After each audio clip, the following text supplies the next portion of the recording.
Boom! So we are Hello. here this morning, streaming live right now on Facebook, YouTube, and Twitter. This is relationship and marriage talk, right? Live with Hannah Johnson. Hey, how's it going, you guys? Yeah. So, where's Hannah? Where you coming from? I'm in Middle Georgia, which is in the country, um, near Augusta. If All anybody right. knows the South. All right. Lovely. So I am actually coming simultaneously from the Caribbean, where we have some nice hot sun right now. I Yeah. bet. So the topic of this live here today, guys, to everyone joining us, Keturah says that background wet. That is what we're talking about. It's fancy. All right. So this morning, guys, I'm actually coming to you live with Hannah Johnson.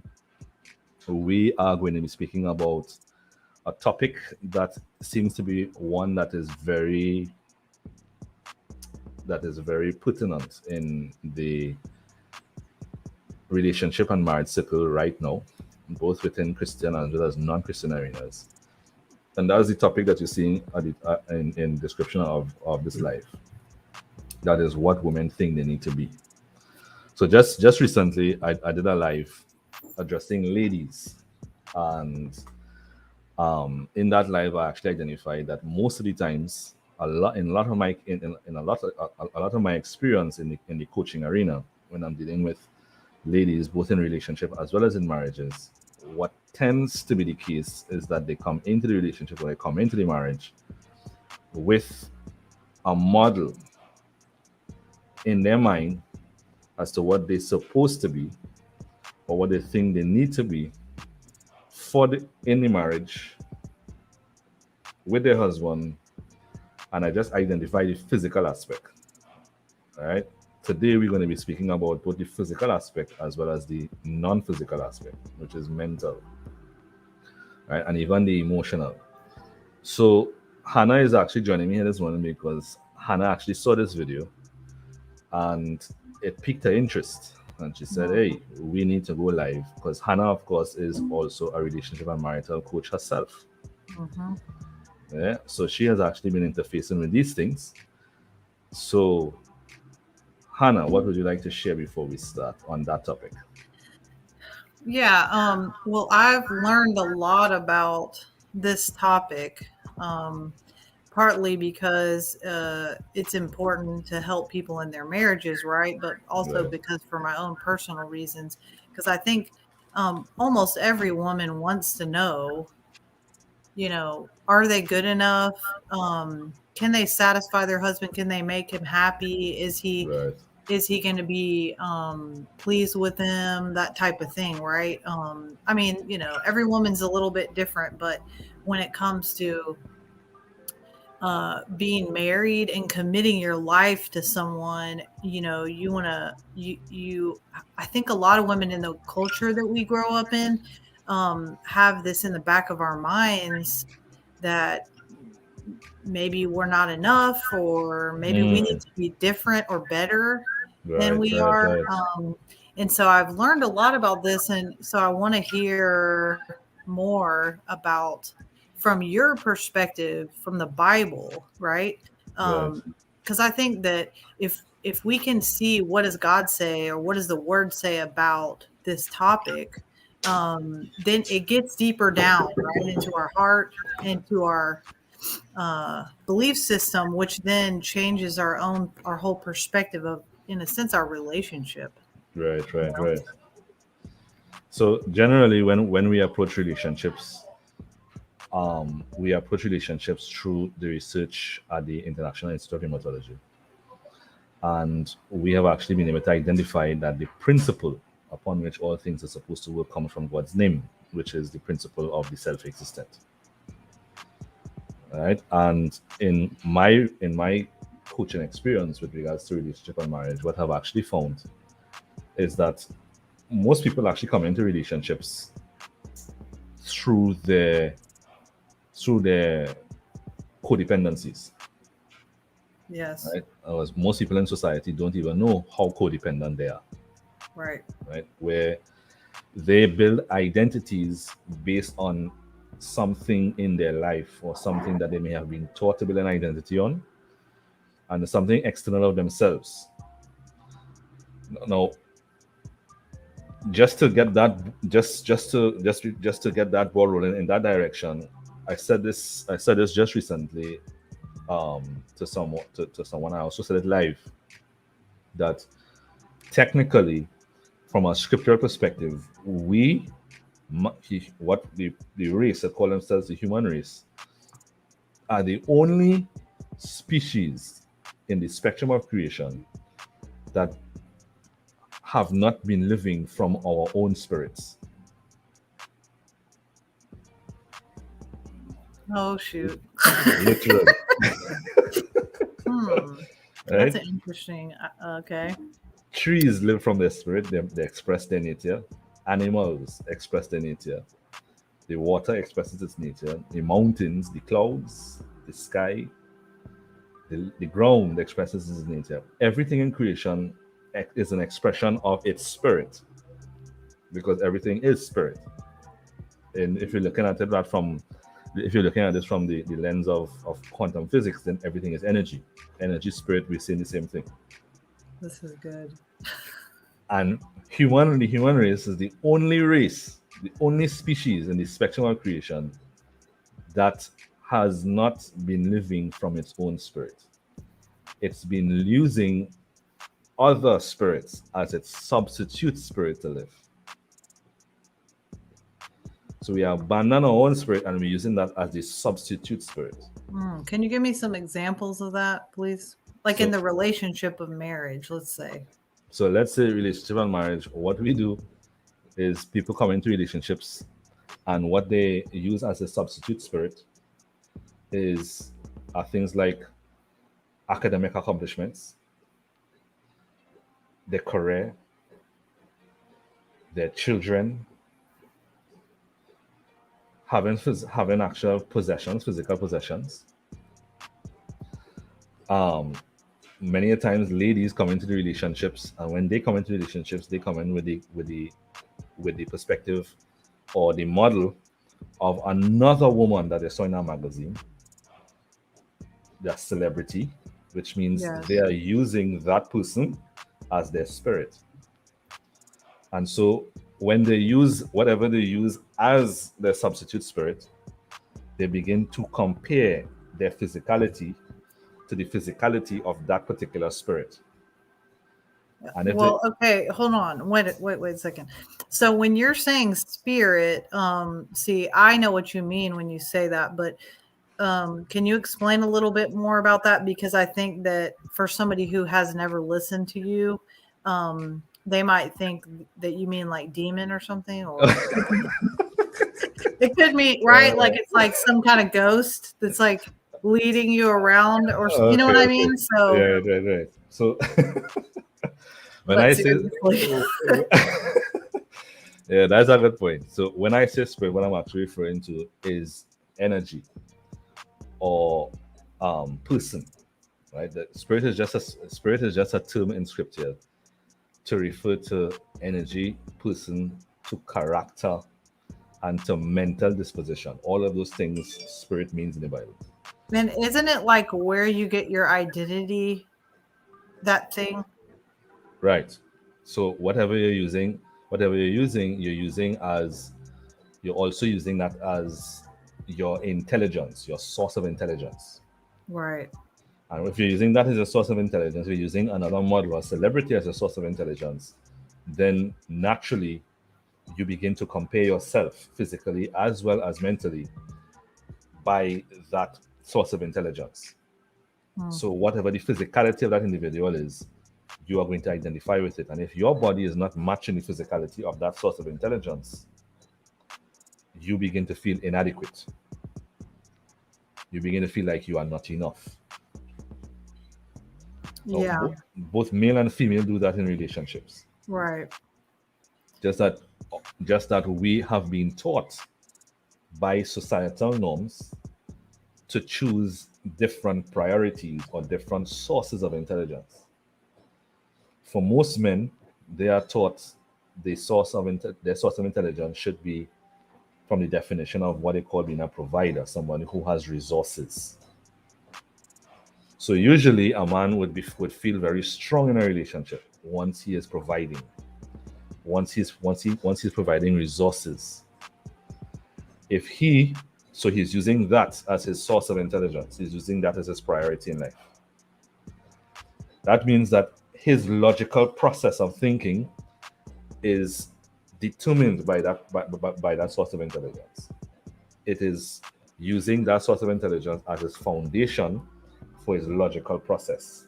Mm-hmm.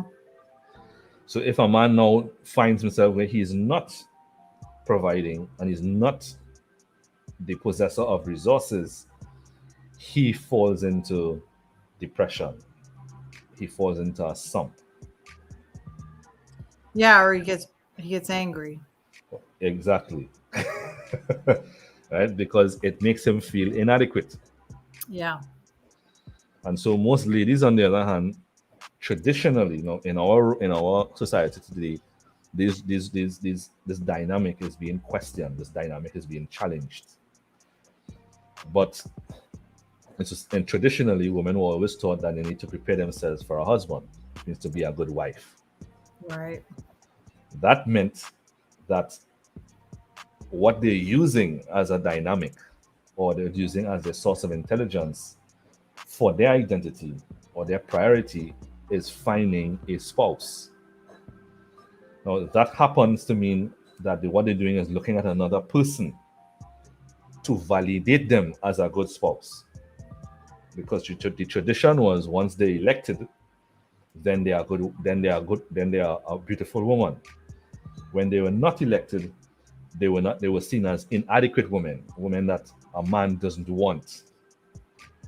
Traditionally, that usually meant that it's very easy for women to use other persons for validation. And if they're using in regards to the relationship, generally when they come into the relationship, because they were taught to prepare themselves for a husband, and therefore the husband is the one that they're using as their source of intelligence, that meant that they would give the husband the responsibility to emotionally validate them. Yes, that's very interesting. And okay, so one of the things that came up when you're talking for me, when I was thinking about what you're saying, um, is okay, so every person is looking towards something outside of Something. themselves to tell them who they are, Right. or to define who they are, right? Right. Or to make them who they are in their mind. So it's like if a guy makes more money, then he's good at what he does, he's successful, then he's in the cultural norm, then he's a great man, or he's a successful Exactly. man, right? And then Exactly. women, we have this whole conversation about the way we look, right? And how we have to look a certain way. Well, so one of the things I was thinking about, and I don't want to take us off track, but is that there's women who, when they're young, like for instance, I'll talk for myself. When I was young, I grew up in a pretty strict church environment where my mother basically felt like beauty was not something she wanted to think about or embrace, because to her that was vanity. and it was the opposite of what God wanted, right? And she would then Right. attract men, and she was married. She didn't want to attract any men. So to her, being plain was the best option because she knew she was pretty, right? Because Right. she grew up, she wasn't Christian growing up, and that she was all about her looks when she was younger. Well, then the way I grew up was very like that, like plain. No, we didn't learn how to do anything to make ourselves beautiful. So it's almost like the opposite, right? So Right. there's some women that grow up where they have to look a certain way when they walk out the door. And then there's women that have no idea at all how to do that. Or they may feel like I'm just not attractive. And so now what am I? If I'm not attractive, then what am I? And so then they have to find other traits like intelligence or whatever to try to identify themselves as something of value. Right. You see what I'm saying? Mm-hmm. So when it comes to this status quo of what a woman should look like, um, how do we as women start to identify? um I think every woman's different, right, based on their upbringing and stuff. Sometimes it might be like, oh, I need to be super intelligent and capable, Different and priority. Yeah. then some women are like, I need to look like the girl on the magazine, or some will do all of them. I feel sorry for those women, right? Because you got Yeah. like a lot of things you got to reach to be able to be good enough. Right. Right. Right. So for some, just as just to chime in with regards to what you're saying, that sometimes you have the case of women who generally use the accepted model in the society of what a woman should look like. Right. So right now, generally in the society, what we have is the accepted norm of women. You there? Okay. Yeah, yeah, Went yeah. off for a second. So right now, so what I was saying before you cut out is that, so right now in the society you have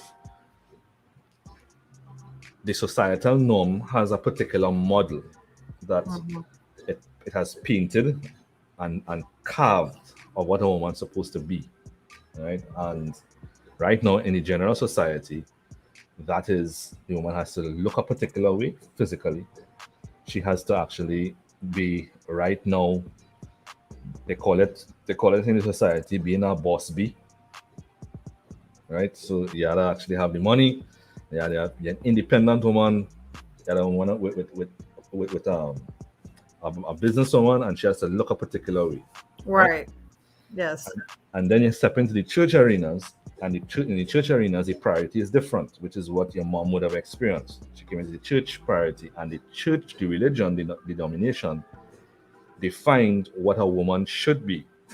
And Oh most yeah. of the times, the woman for them is someone who is not causing another man to fall. Right. So they mold themselves, they take on that mold, and that's the identity that they carry on.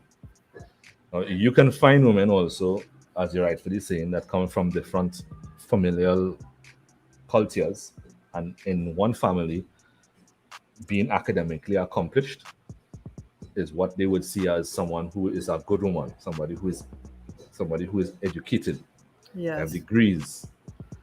And then on the other hand, you might find that you step into a realm where the family is business orientated. So the woman she's about business, because that is what a woman's supposed to do. She's supposed to be able to help the man. Yeah. Every culture has its own priority. So I'm saying all of that to say that the first thing that any woman would need to do. Now, this is not excluding men. We're just dedicating this to women here today. Yes. The first thing that a woman, that both man and woman would need to do is to identify what you are using as your model. Hmm. That's good. If you do not identify what you're using as your model, you cannot change what you do not identify. It must be discerned. It must be identified. Right. That means you need to be true to yourself now with regards to what does it mean for me to be a woman, what are the criteria that I think I need to meet for me to feel like I am a woman, Right. right? Like I am the woman, the exemplary woman. What do I need to meet? That's so good. Yeah. That's really good because, like, so what I was always taught, well, I was taught in a training I did was it's called the ideal woman. So we all have this ideal woman in our mind that we Right. live by, and we don't know we're living by this standard, but we are. And it's in a sense it's like torture. Yeah. Okay? Yeah. Because I would say our spirit is saying one thing, but our ideal standard of the woman that we think we should be is saying something else.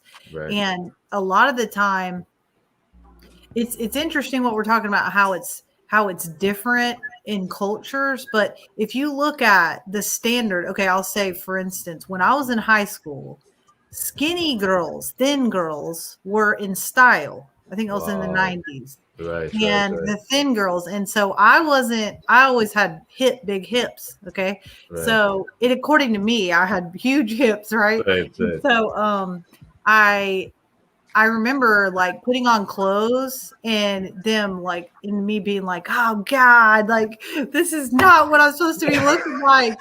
Like, and then it was like the guys in high school were paying attention to the girls that were thin and knew Right. how to do their hair right, and makeup and stuff.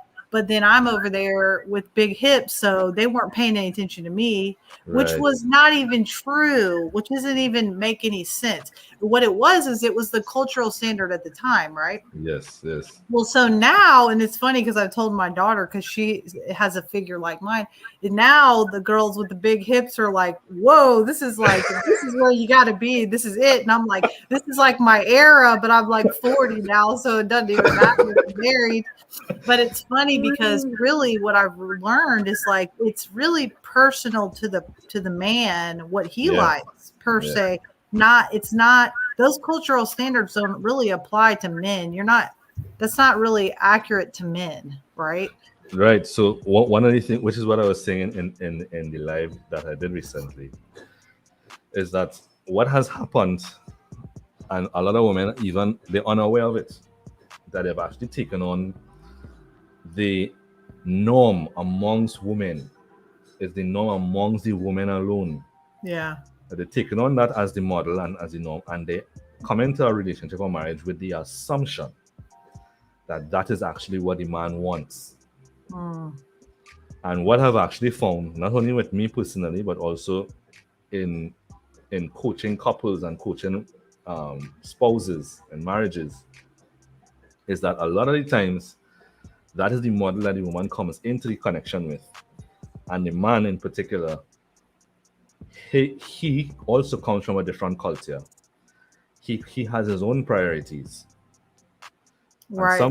And sometimes the woman is working like a hamster on the wheel to keep this model that she has in her mind, and he is not even paying attention because he is paying no attention at all. Let's know. I think Hannah just cut out there again. Not hear you. You hear me? Yeah, I can see you and hear you. Okay. I just said, yeah, your picture froze. It's now come back. Okay. Right. So what tends to happen is the one is actually working like a hamster on a wheel to meet this model, and the man is not even paying attention because his priority is not that. And what I have found is that a lot of women actually come into connections where the man actually chose them on a different criteria, but they did not know that they were not aware of the criteria that he chose them on. So depending on where you are in the society, what your circles are, you could find a man who chose you because of your physique, right? Because that is his priority. Right. You could also find yourself in circles that, now this is independent of what the woman thinks it is. You could find yourself in circles where a man chose you to be his girlfriend or to be his wife, because of your mannerisms. He's looking for a kind and a gentle woman. Has nothing to do with your physique. You could also find yourself in circles where the man chooses you because he loves intelligent conversations. You can also find yourself in circles where you find men who live by principle. And the man chose the woman because she resonates with that principle. And everything after that, he just considers that a bonus. Right. His priority is that principle, right? And once he sees that principle is there, he feels resonance with that woman. Mm-hmm. And that then, whatever the priority is, and this is the thing, whatever the priority is for both man and woman regarding their spouse or their partner, that is the thing that inspires them in the connection. That is the thing that causes them to feel that they want to be with this person. Oh, I like that. That's so good. That's so true. That is the thing. Wow, that was good. That's very interesting. I like that. Now, okay, so real quick, rewind back to principle. So when you say principle, can you define what you mean by that? So when I say principle, I'm actually speaking about, let's say, a woman who is a woman of integrity. So when I say in principle, we're talking about integrity. Like value system? Value system. But more specifically, integrity, because our value system is really an expression of integrity, like branches of integrity. Right? When you say integrity, do you mean like she shows up on time? She keeps her word? She keeps her word, and she is faithful to her commitments.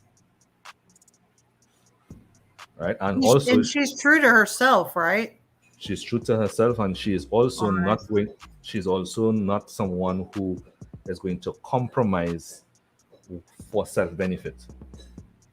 So if, for example, the woman is someone who walks in a particular, let's say, a moral compass, like stealing is wrong, he knows, if this woman is of integrity, he knows that he does not ever have to look over his back to see if she will change her mind and steal the neighbor fowl. Right. Because she walks by the integrity of that compass. He knows that she will never step out of the circle if she is someone who walks by unfaithfulness in her marriage is not right. He knows that he never has to look over his back. And that integrity expresses itself not only in the relationship, but also how she manages the affairs of the house, how she interfaces with people. He knows that he can rest and trust this woman. This is good. So it also encompasses respect. How do you want actually integrity also for some men is she's a woman of integrity. She's a woman that shows respect. So she always reverences what he says, or reverences the decisions that they mutually come to an agreement on.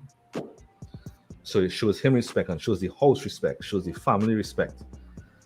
You may find yourself in relationships with somebody like that. And if you find yourself in a relationship with somebody like that, listen to this. No, I'm not speaking scripture talk, we're just speaking on scripture, right, outside of scriptural talk. Because in scriptural terminology, that's somebody who's living by breath. And so if you're living by breath, then he is actually inspired by somebody who's also demonstrating breath life. And that is what inspires him. That is what turns him on. That is actually what desires for him to be present. That's so cool. And that makes so much sense. So, okay. Now, when we're talking about, let's give some examples here. I want to give some examples of what I would call attracting someone of your like spirit, right? Right. Okay. So if a person, say a man, is all about the money and he's successful, he likes to look good, his value system or his principle, you could say, is having nice things and looking good and people admiring him. Okay. Right. So what kind of woman would he attract, right? Is the kind of woman that would give him that. Yeah, because Right. that is his priority. And So then he's she wants the same thing in a sense a lot of the time, right? exactly, exactly. So they will meet, and that's the connection. Really, those connections. So at the institute, what we call that is connections by they are connections by spirit, Mm-hmm. it's by energy, and you have Okay. connections by dust. And for those who actually like looking in a particular way, having things, having flashy vehicle, having a lot of money, and and that is their priority, so that they can actually be seen in society. They can be considered as particular social status. Mm-hmm. They tend to you always look for someone of like spirit. So if that is the spirit or the mental disposition that you live in life in, then the woman that resonates with that is the woman that you will be attracted to. And if she resonates with that, she will be attracted to you. The problem with that is that's actually union by common priority, and the priority here is dust. Mm. That usually means that they will come into a relationship and they're going to fight like cat and dog.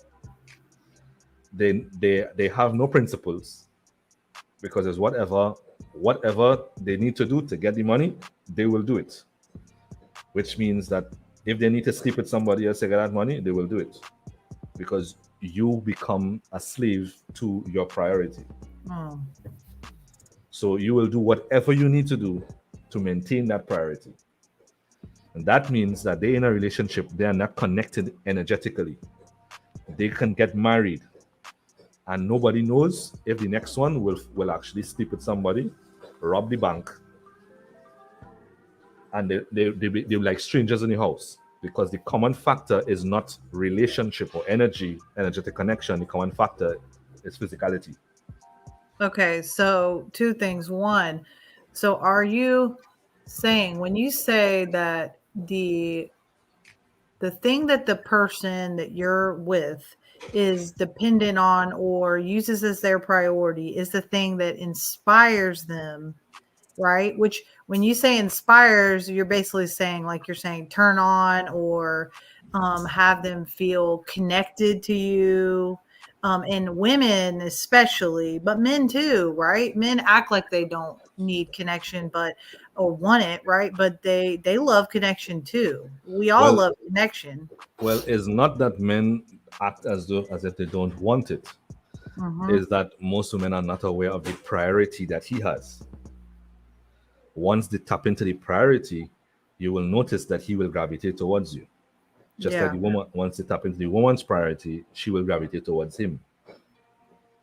So in most cases, what is actually taking place? Your face froze. Okay, There I'm you go. back. Right. So in most cases, what is taking place is that the woman does not know what the man's expectations are. They have no idea of his definition of relationship. Right. So it's not that he's not wanting to show it, is that she has not sat down, and to fix this is easy. What you really need to do is to actually sit down and take the responsibility mutually to define what my definition of relationship is, what your definition of relationship is, what my expectation is, what your expectations are, what my priority is, and what your priority is. Once we understand that, then decisions can be made to actually connect, Hmm. where we commit to meeting each other's expectations, so that we mutually inspire each other. That's Okay, simply so it. I have a scenario for you here Hmm. that I was thinking about was is that a lot of the time what we do is hold on. What we do is we or I've seen this happen with a lot of people. I think that it happened with me is Okay. that you meet someone. I think you did a call about this the other day. You meet someone And you have the same priority. Say you're, early 20s and you're meet at the club or something, okay? Okay. Okay. You and then you're together, you might get married. Then after, a few years, the woman or the man might find Jesus or go back to their religion that they grew up with, right? Right. Well, Right. then all of a sudden their priority changes. Definitely. Then their priority starts to become, the Bible, or you could say the law, right? Right. And then the other person's still like prioritizing partying or hanging out or whatever it might be, or maybe it's just the physical, Right. um, the physical attraction, right? Well, the thing is, then it becomes this battle of wills where the woman is, or the man, whoever it is that's in, change their priority. What do you do with that? Like, what do you do now that the other person's priority is still the same, but your priority is different? You know, I would say that there had to have been some type of connection and common ground underneath. Most of the time it's more than just sex or like physical things, most of the time, if it's a long-term relationship, right? But Right. so there's got to be something you can do to like, So the only thing that you could do, and that's a good question because many people find themselves in that position. yeah, And what happens is that they now begin to grow apart, and there is an emotional disconnect. mm-hmm, And that's because now we have a difference in priority, and therefore you are now inspired by something differently. yeah, So the only thing that could be done, which is not usually done, is that the person that actually changed in priority should actually initiate conversation to express their change of heart.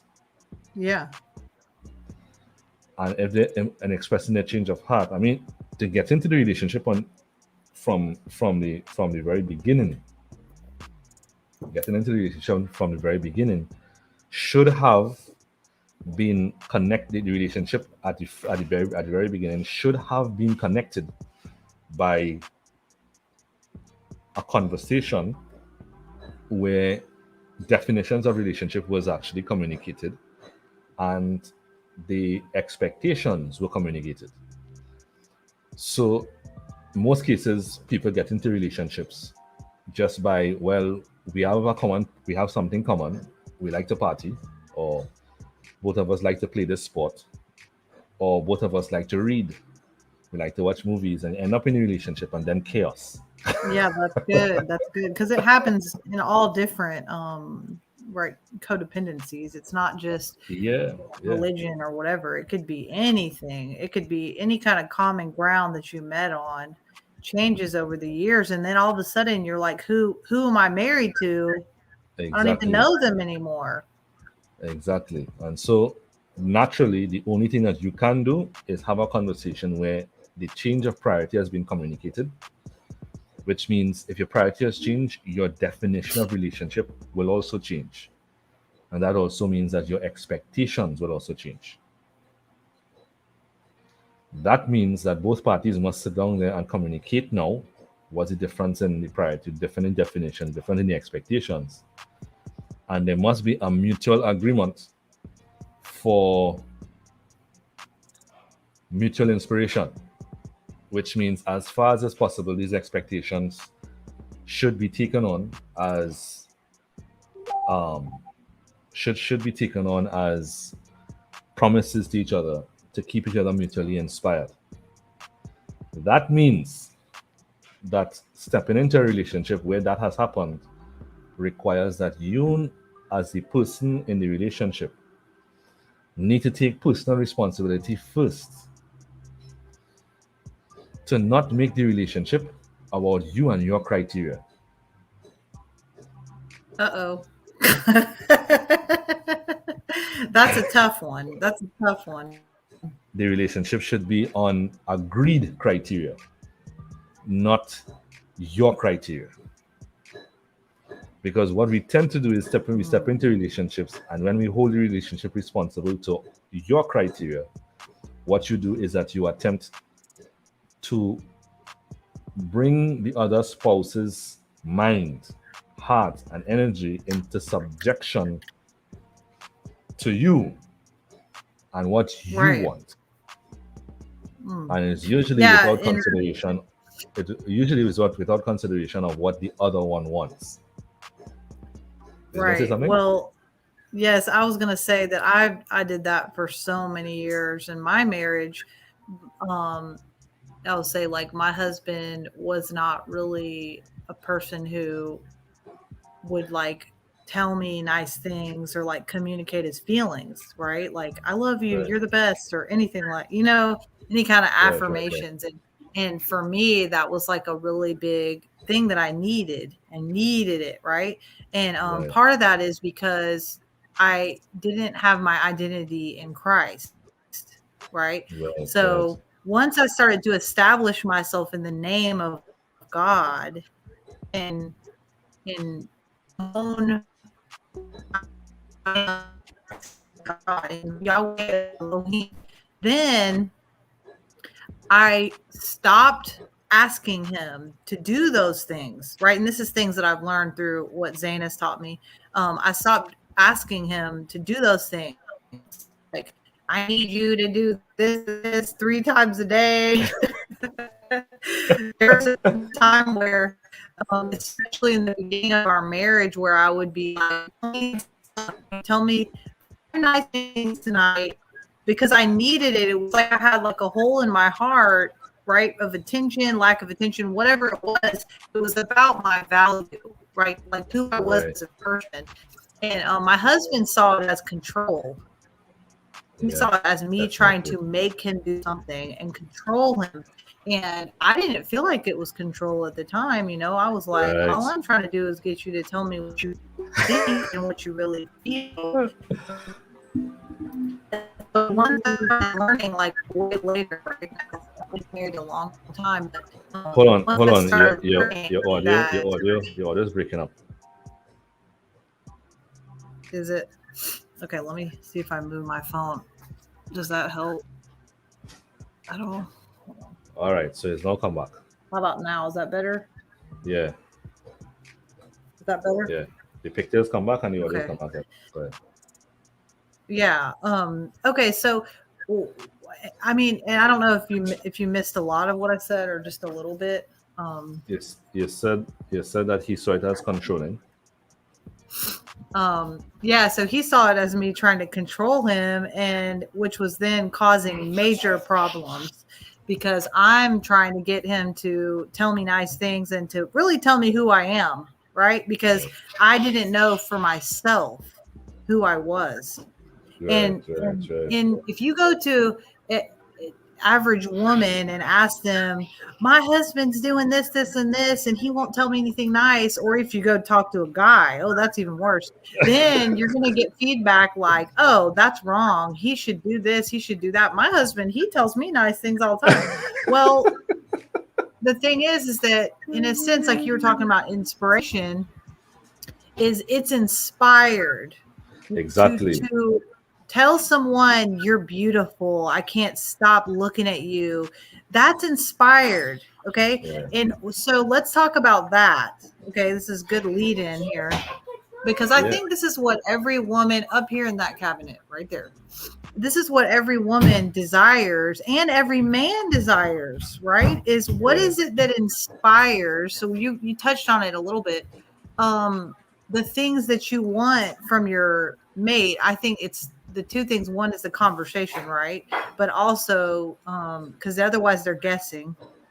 Yeah. So what we found in our research, and I constantly reference it, is that we found that the physics of the human energy is self-existent, which means that they are self-determining. Now, from the moment that you identify that the human energy is self-determining, then you know off the bat you cannot command or instruct a self-determining being that has not self-determiningly subjecting himself or herself to it. Right now, usually where somebody through their self-determination subjects themselves to another is usually through the teachers or authorities. That's because you have self-determiningly come to the decision that you are going to obey here.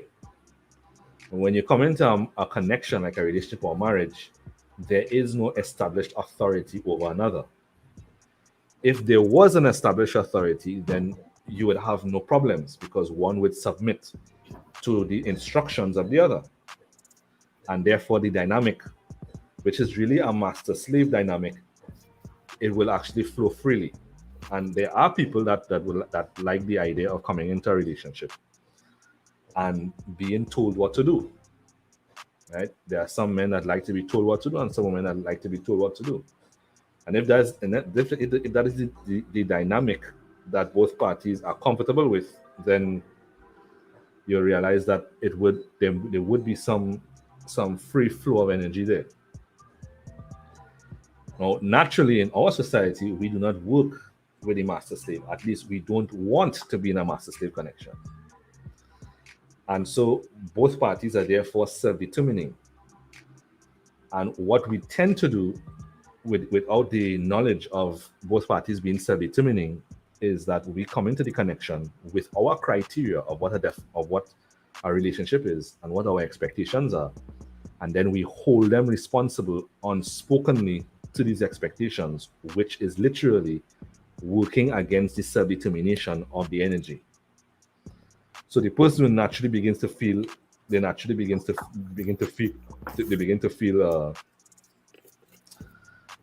repulsion to it.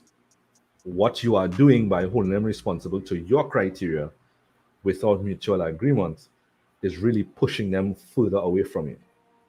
Right. It's like the law. I think there's like a law of attraction, right?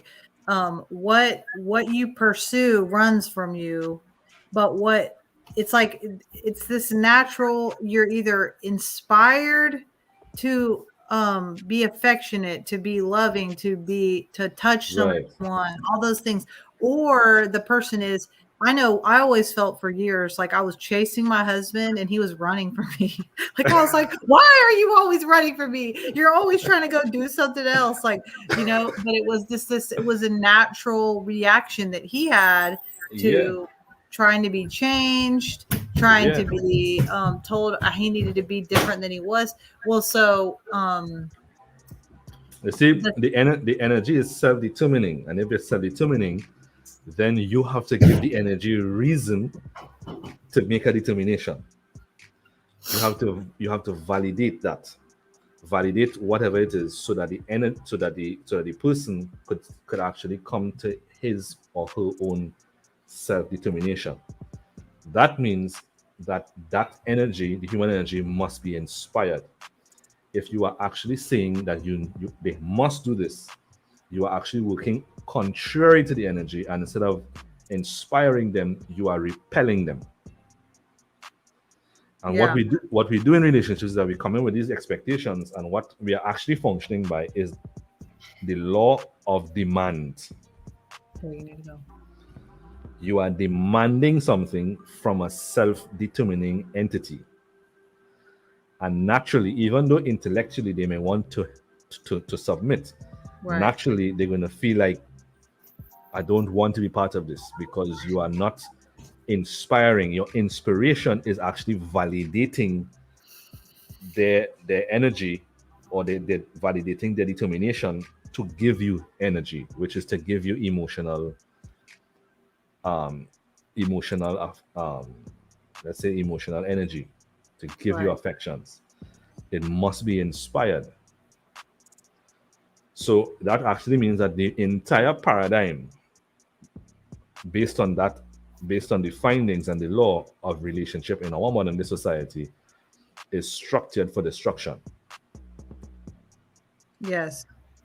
Well, okay. So when you're talking about self-determining, that's something that has taken me a long time to understand what that means. So if you could give like a simple explanation, or So to be self-determining means that um, you come to decisions on your own. yeah, that's In, good. in plain and simple terms, you come to decisions on your own. Your energy is designed for you to come to decisions on your own, for you to have your own opinions. And for you to come to your own opinions or your own decisions, you must be inspired to do that with information that justifies it.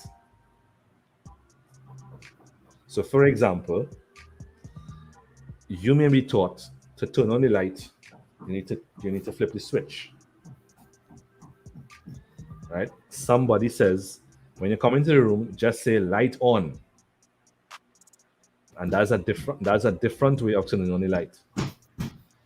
Now, until you actually come to the point of having sufficient information to justify your decision to turn on the light by voice, you are not going to you are not going to turn on the light by voice. You will always go to what you'll always go to the last method that you know is justifiable. You know that you have turned on the switch and the light has always come on. So until it is explained to you how that works, or until you have experience with that new thought to see that it is working, you will always work with what you are comfortable with and what you have justified already. In the same way, when you come into a relationship, you come into a relationship with your own definition. And with those definitions come your own expectation. That means that when both parties come into a connection with their own definitions and their own expectations, naturally, that translates into for you as a spouse to have your partner demonstrate a certain type of, let's say, affection to you, whether it's male to female or female to male. What you need to do is to actually find out from them what justifies that in their self-determination. What justifies that for them to make the decision to give that. Which means you're going to need to find out what inspires them to do that. And once you find out what inspires them, technically you have just justified, the energy have justified why they should give that. Yeah, I get that. So it's not forced, because I think that a lot of relationships,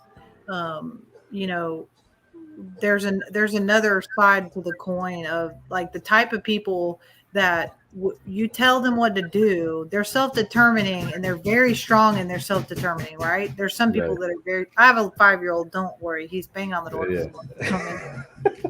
He's with his daddy outside. So they're self-determining and they're very strong in their self-determination. Like I'm that way, where no one's going to tell me what to do. Right. And then you got people that are, you could say more like quiet. They're a little bit more accommodating. Hold on. I'll be back. Yeah. Keep talking, Zane. Right. So what Hannah is actually referring to is actually different in dispositions. There are some persons that are actually more. There some persons that. Now, this depends on where you stand, because you may be with a spouse that actually gives priority to their definitions, and then you may be with a spouse that's actually given priority to your definitions. And so one might feel that spouse has given priority to your definitions, maybe looking towards you for you to tell them what to do. And with that, that means that they are not going to do what they are not told to do. They're not going to act on their own merit, whilst the other in particular stands there and they're demanding what to do. Okay, I'm back. Um, Yeah, go ahead. yeah, that's good. And so, um, the other, what I was saying about the other person is that there's people that are more, they're going to do what you want them to do because they just don't, they're not the same, right? They'll be like, okay, I'll just give you what you want. I'm like that. I'm in a sense, like I think it's like whoever's more stubborn sometimes, right?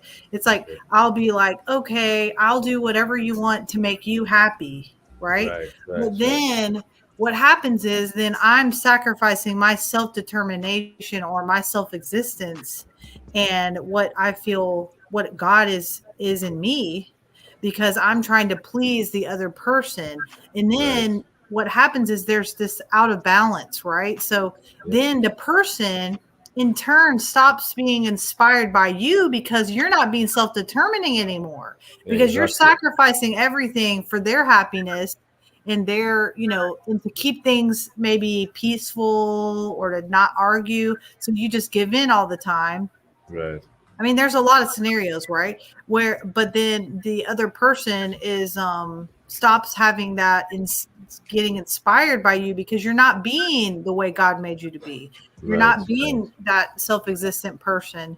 That, like, for me, one thing I learned through working with Zane, it's been amazing, is even as a life coach of marriages for, I mean, probably 13 years, when I started working with Zane and learning the new Hebrew interpretation of the Bible, it Yeah. has changed my whole mindset, not only about the Bible and about my relationship with God, but about my relationship in my marriage and with people in general, right? Right. And especially to myself. And um, so regarding this, uh, one of the things that I had to get for myself was that um, there was some Christian standards and beliefs that I had been taught. Um, like submission is one of them, right? There's a bunch of them though that I had been taught in the church that were actually creating the opposite of inspiration in my relationship. Yeah. Because what I was doing was I was killing off the spirit in me, in a sense, like sacrificing, right? And Right. and then what was happening was my husband was getting whatever he wanted, and I was not. And then I would get maybe resentful over time or whatever, but it was causing some major rifts, okay, between us Yeah. because I'm doing the right thing, right? I'm following the law or whatever. And what ended up happening was I learned there are some major principles that I learned that helped me completely change the dynamic of my relationship. And now it's funny, it's actually kind of the opposite now, where before my husband was the one always calling the shots and always um I was like doting on him, you know? And now the way it is like I'll be like, hey, I'll be doing stuff and he's telling me all the time, oh, you look so great. When are we going to hang out? Like, he's affirming me constantly, but it's Right. not anything I ask for at all. It's because it's not being Totally. inspired. Yeah. Yes, it's totally inspired. And so also it becomes authentic when it's inspired. It's Yep. authentic. It's not manufactured. Like, they have a lot of books out there, and I've read some of them where it says, this is what you do, checklist. When you're married, That's your right. wife, you feed your husband's ego. Like, I read all the books. I know all about it, right? And it's fake stuff, right? Fake. That is the worst thing that has happened in this society today concerning relationships, where men and women are treated as separate species, and you're doing this as though do this for the tiger and the tiger will be happy. do this for the dog, and the dog would be happy. Right, right. It is in total ignorance of the Mm. self-determination of the entities. And if the spirit, as we have proven that the human energy or the human spirit is self-determining, taking that approach will destroy your marriage single-handedly. It will destroy your relationship. There's another thing that is a lie that's been taught in our society that is something that's actually it appears to be getting worse, is that men do not desire connection, that all they care about is the physical. Wow, that's true. Right. And I think that that's being ingrained in our young ladies and children, even young girls, because biologically, we're taught in a sense that men have a stronger desire for procreation than we do. But so there is some in that, right? Some of that is true. But Yeah, then for us to think that and to be taught that our value is to men is physical only, instead of whatever, all the depth of a woman, right? right, So if I guess, we're getting to what we're running out of time right now, but right. I There's would one. say that we'll have to do definitely another call on this, because this is Yeah, cracking the tip of the iceberg right now. definitely, definitely. There's one thing that you mentioned there that I think that is also misunderstood. That there are so the idea that men have a stronger desire for sexuality than women, right? And what we have found in the self-determination of the human energy is that priority dictates the management of the energy, Mm-hmm. right? Which means that there have been cases where there's a great highlighting of men having this desire, and this is actually being, as you put it, ingrained into women's Yeah, minds. big time. And because of that, number one, they're actually being they're actually treating men now as commodities. I know that they need to actually, when I say treated like a commodity, you men are being treated um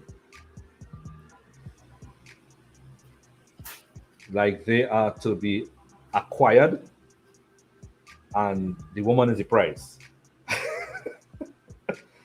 Right? So you find that. And what has happened indirectly is that because of the indoctrination in that area, is that women have actually taken on a particular logic that does not allow, they have actually taken a logic that robs them of also enjoying their sexuality. Yeah. So Right. the logic that they've taken on has actually convinced them that this is the case. And a lot of women, because of the societal demands, are taught that a woman is supposed to be like this.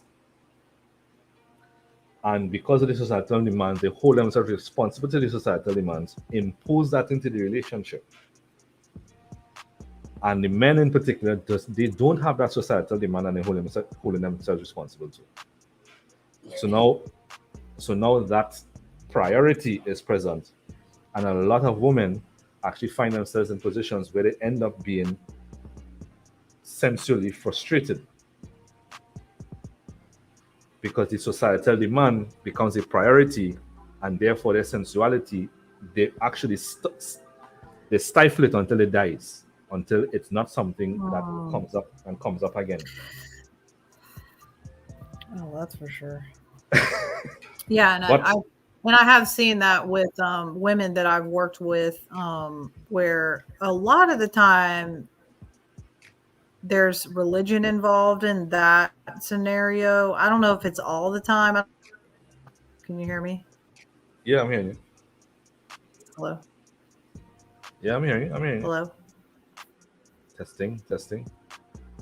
I moved my phone. How about You hear now? me? I'm hearing you. I'm hearing you. Yeah. Okay.